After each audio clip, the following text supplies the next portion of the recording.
Gossip, gossip. Steady gossip. What's up, world? You're tuned into 423 FM.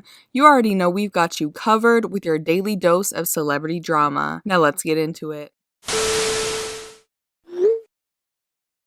Hey, what's up, guys? Welcome back to the 423. The Guardian published an interview they did with Kelis on January 30th, and during the journalist's time visiting her in California, Kelis ends up talking extensively about how Pharrell scammed her out of a whole lot of money. She's about to go on tour for the 20th anniversary of her debut album, Kaleidoscope, which she made when she was 19 with the help of Pharrell Williams and Chad Hugo, also known as the Neptunes.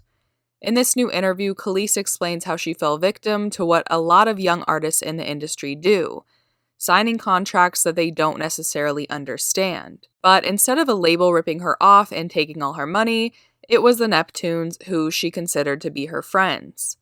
She explains the shady deal, saying the following: "I was told we were going to split the whole thing 33, 33, 33, which we didn't do. Instead, she says she was blatantly lied to and tricked, pointing specifically to the Neptunes and their management and their lawyers and all that stuff. As a result, she says she made nothing from sales of her first two albums, which were produced by Pharrell and Hugo. But she didn't notice that she wasn't making any money for the first few years because she was getting some money from touring. She said just the fact that I wasn't poor felt like enough, and their argument is, well, you signed it. I'm like, yeah, I signed what I was told, and I was too young and too stupid to double check it." Kelis continued to work solely with the Neptunes until her third album, when she wanted to work with a variety of producers, and she said that she could tell they were really offended by that. Neither Pharrell or Chad has commented on these accusations, but I think it's worth noting that the Neptunes both wrote and produced all of the songs on Kaleidoscope, whereas Kelis doesn't have any sort of writing credits. Of course, they're still her songs, so she should get her money, especially if they agreed on an equal three-way split, but I can see how the Neptunes negotiated taking such a large amount of the profits, since they seem to be doing most of the work.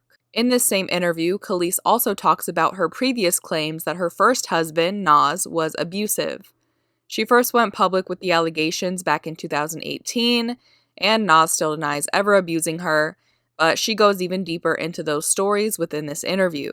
She and Nas met when she was barely out of her teenage years, and Kelis says the red flags were there from the start, but she was really young and didn't know that just love isn't enough for a relationship to work. She claims that after getting married in 2005, the abuse just continued to get worse until two things made her leave. The first was seeing photos of Rihanna after Chris Brown assaulted her in 2009, and the second was getting pregnant, which made her realize that even though she could endure a lot, she didn't want to bring someone else into that, and she left when she was 7 months pregnant. Since she first spoke publicly about this, Nas has issued repeated denials that he hit her, and also insists that she stops him from seeing their son, which she rolls her eyes at. Hearing about the dysfunction throughout her marriage to Nas is nothing new, but the news of Pharrell and Chad Hugo supposedly taking advantage of her and ripping her off is. And obviously, the Neptunes were huge, Pharrell still is, so hearing that the people behind some of the biggest songs ever were ripping people off is definitely hard to hear. Anyway, I want to know what you guys think about this. Do you think Pharrell or Chad will respond to these accusations? And do you think that the responsibility is on these young artists when they sign terrible contracts?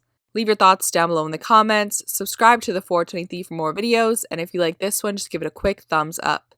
That is it for today. I will see you guys next time. Bye.